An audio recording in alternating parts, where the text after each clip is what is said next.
ಇವತ್ತಿಂದ ಬೆಳಗಾವಿಯಲ್ಲಿ ಚಳಿಗಾಲದ ಅಧಿವೇಶನ ನಡೀತಾ ಇದೆ. 10 ದಿನಗಳ ಕಾಲ ನಡೆಯುತ್ತೆ. ಪ್ರಮುಖವಾಗಿ ಆಡಳಿತ ಪಕ್ಷವನ್ನ ಕಟ್ಟಿ ಹಾಕೋಕೆ ಬಹಳಷ್ಟು ವಿಚಾರಗಳಿದ್ರು ಕೂಡ ಎಲ್ಲ ಒಂದು ಕಡೆ ಪ್ರತಿಪಕ್ಷ ಬಿಜೆಪಿಯಲ್ಲಿ ಬಣ ರಾಜಕೀಯ ಅಡ್ಡಿ ಆಗ್ತಾ ಇದೆ. ಬಣ ರಾಜಕೀಯದಿಂದ ಬಿಜೆಪಿಯಲ್ಲಿ ಬಹಳಷ್ಟು ಒಂದು ಅಸಮಾಧಾನದ ವಾತಾವರಣ ಉಂಟಾಗಿರ್ತಕ್ಕಂಥದ್ದು. ಈ ಬಗ್ಗೆ ಮಾತಾಡೋದಕ್ಕೆ ನಮ್ಮ ಜೊತೆ ಚಲವಾದಿ ನಾರಾಯಣಸ್ವಾಮಿ ಅವರು ಇದ್ದಾರೆ. ಸರ್, ಪ್ರಮುಖವಾಗಿ ಬಿಜೆಪಿಯಲ್ಲಿ ನಡೀತಕ್ಕಂಥ ಬಣ ಬಡಿದಾಟ ಏನಿದೆ, ಇದು ಸದನದಲ್ಲಿ ಪ್ರತಿಪಕ್ಷಗಳನ್ನು ವೀಕ್ ಮಾಡ್ತಾ ಇದೆ ಅಂತ?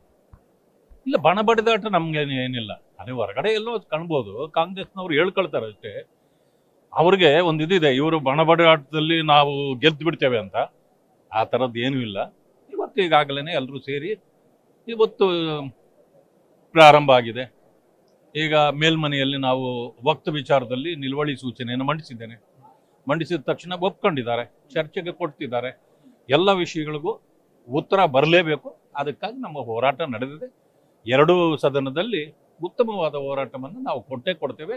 ಯಾಕಂತಂದ್ರೆ ತಾವು ಹೇಳಿದ ರೀತಿಯಲ್ಲಿ ಏನೋ ಚಿನ್ನದ ತಟ್ಟೆಯಲ್ಲಿ ಇಟ್ಟು ಕೊಟ್ಟ ಹಾಗೆ ಸಮಸ್ಯೆಗಳನ್ನು ಕೊಟ್ಟಿದ್ದಾರೆ.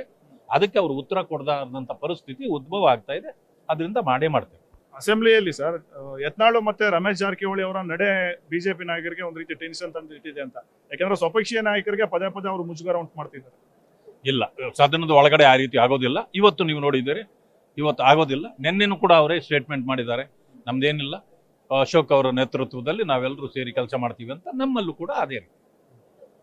ಪ್ರಮುಖವಾಗಿ ಈಗ ಎಸ್ ಟಿ ಸೋಮಶೇಖರ್ ಮತ್ತೆ ಹೆಬ್ಬಾರ್ ಅವರ ವಿರುದ್ಧ ಉಚ್ಚಾಟನೆಗೆ ಕ್ರಮ ಆಗುತ್ತಾ ಸರ್?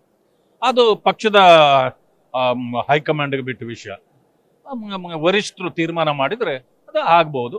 ಏನ್ ಮಾಡ್ಬೇಕು ಅನ್ನೋದನ್ನ ತೀರ್ಮಾನ ಮಾಡ್ತಾರೆ, ಸದ್ಯದಲ್ಲೇ ಮಾಡ್ತಾರೆ. ಯತ್ನಾಳ್ ಅವರ ವಿಚಾರದಲ್ಲಿ ಯಾಕೆ ಸರ್ ಇಷ್ಟೊಂದು ಸಾಫ್ಟ್ ಕಾರ್ನರ್ ಅಂತ? ಸಾಫ್ಟ್ ಕಾರ್ನರ್ ಏನಿಲ್ಲ. ಪಕ್ಷದ ಇತಿಮಿತಿಯಲ್ಲಿ ನಾವೆಲ್ಲ ಕೆಲಸ ಮಾಡ್ತಾ ಇರ್ತಕ್ಕಂಥವ್ರು. ಅವರು ಅಷ್ಟೇ, ನಾವು ಅಷ್ಟೇ, ಎಲ್ಲರೂ ಒಟ್ಟಿಗೆ ಮಾತಾಡ್ತೇವೆ, ಕೆಲಸ ಮಾಡ್ತೇವೆ. ಧನ್ಯವಾದ. ಸೊ ಇದು ಚಲವಾದಿ ನಾರಾಯಣಸ್ವಾಮಿ ಅವರ ಮಾತು. ಕ್ಯಾಮ್ರಾ ಪರ್ಸನ್ ಪ್ರಶಾಂತ್ ಜೊತೆ ಆನಂದ್ ಗುಡಿ, ಪವರ್ ಟಿವಿ.